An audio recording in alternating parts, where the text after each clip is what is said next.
We've gone through the science of the process of creating socially impactful art.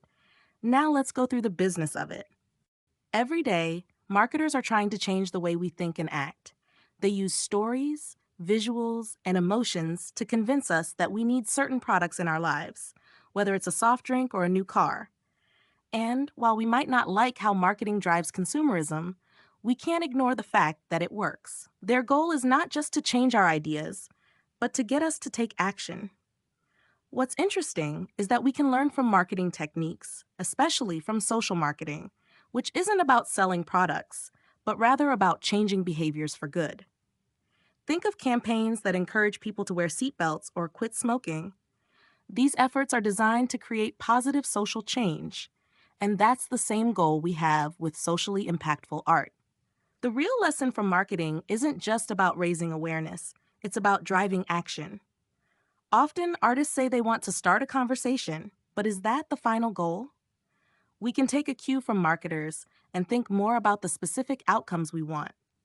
What do we want people to do after experiencing our work? Just like a company wants more people to buy its products, we should aim to make people act, whether it's getting them to vote, volunteer, or simply see the world differently. First, the product. In this case, the product isn't the art itself, but the specific change the artist wants to see. For our example, the goal is to push for more school counselors, better mental health education for teachers, and free counseling services for students.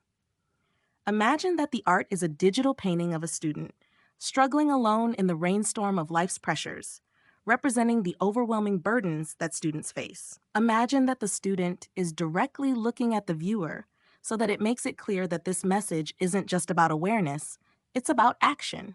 This right here is the product. Second, P is price. The price for this change comes in different forms. Financially, schools might need to invest in hiring more counselors or offering mental health programs. Socially, there's the cost of challenging the stigma around mental health. In the painting, the viewer can feel the emotional weight of the student's isolation, which mirrors the emotional labor required to advocate for mental health support. Yet imagine if the art also shows the reward, a happier, healthier student, which makes the effort feel worthwhile. Third P is placement. The message is most powerful when placed directly where students, parents, and teachers will see it. The painting could be placed in school hallways, classrooms, or printed on notebooks. Its visual storytelling engages those who walk past it every day or see it regularly, creating a constant reminder that something needs to change. As you can imagine, you can also reach wider audiences through social media. Next is promotion.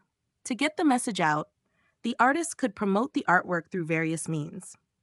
There are so many ways this could be done. For instance, partnering with mental health advocacy NGOs could help get the artwork shared alongside real stories from students about their mental health struggles or the impact of the support some students have received. The goal is to amplify the message and find avenues to convert attention into action. The final one is positioning. The painting positions mental health as a priority. A visual of a student weighed down by school and life's burdens frames mental health support not as an additional luxury, but as an urgent necessity for student success. It forces viewers to see the issue as the key to unlocking students' full potential. As creators focused on social impact, it is important to consider both the benefits and these concerns. It's not enough to highlight the positive outcomes.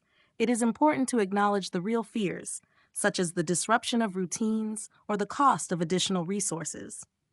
Loss aversion, which is the tendency to overestimate the potential downsides, can make people resist even beneficial changes.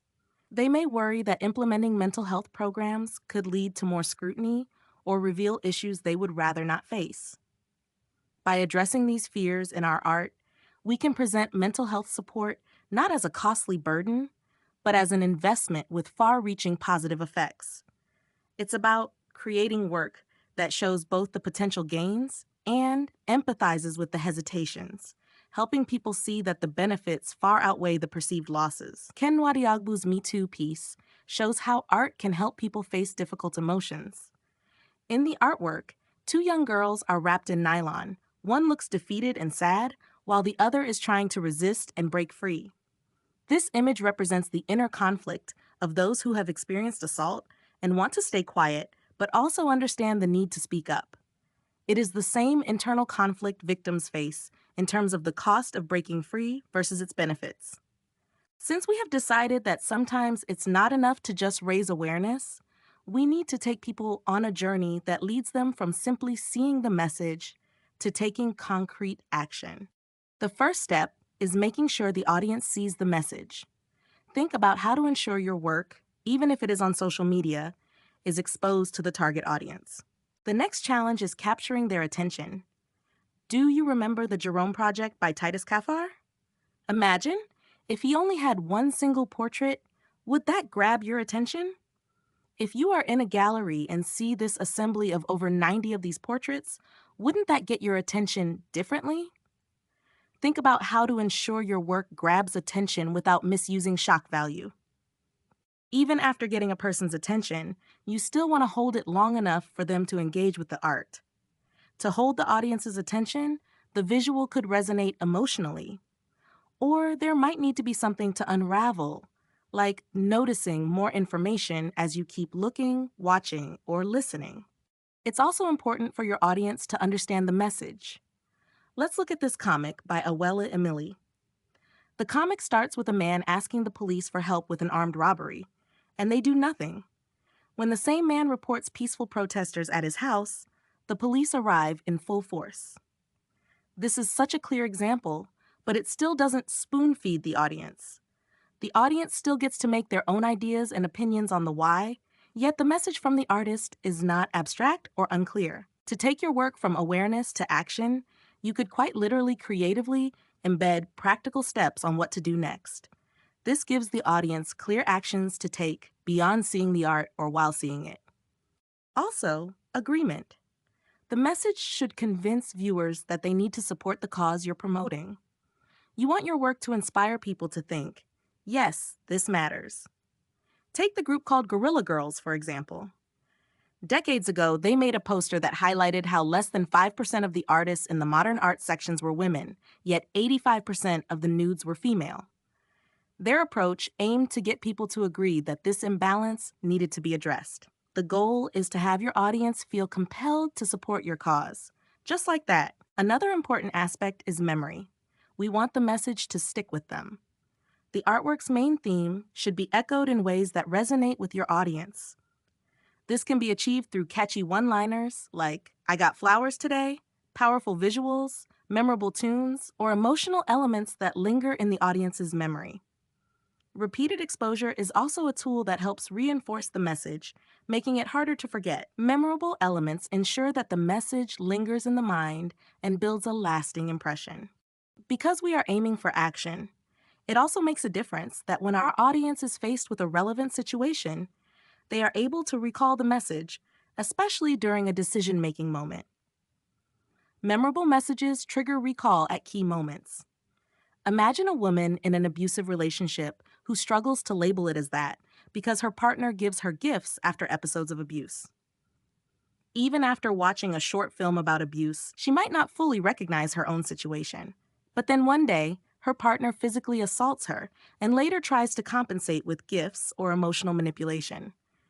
Because of how memorable the line, "I got flowers today" is, she might make the connection, recognize the manipulation as her own version of flowers, and gain clarity in that critical moment. Next is decision. The art or the campaign that the art is a part of should help people make decisions in those critical moments we referred to in a previous slide. Let's go back to the art poster by the Guerrilla Girls.